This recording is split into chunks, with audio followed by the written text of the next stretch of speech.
চুরি দুর্নীতি বন্ধ করা গেলে দেশের সার্বিক উন্নয়ন করা সম্ভব এই কথা বলেছেন ঢাকা দক্ষিণ সিটি কর্পোরেশনের প্রশাসক মোহাম্মদ আব্দুস সালাম।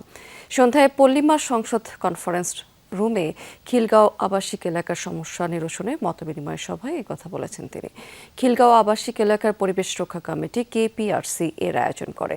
সেখানে ডিএসসিসি প্রশাসক বলেছেন যে ফ্যাসিবাদদের আমলে বিএনপির অনেক নেতাকর্মী তাদের সর্বস্ব হারিয়েছেন, তবে দল ক্ষমতায় থাকার সুযোগে চাঁদাবাজি বা মানুষের উপর জুলুমের বিরুদ্ধে সরকার জিরো টলারেন্স।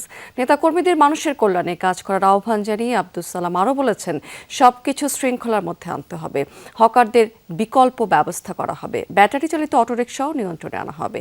আগামীতে মেয়র হতে পারলে 2 থেকে 3 বছরের মধ্যে ঢাকা শহরের চেহারা পুরো পাল্টে দেওয়ার ঘোষণা দিয়েছেন তিনি এ সময়।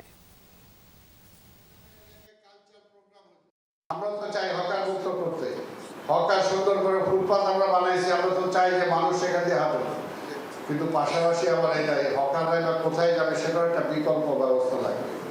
এই জন্য আমরা যেটা চাই যে তাদের একটা বিকল্প ব্যবস্থা আমরা করব।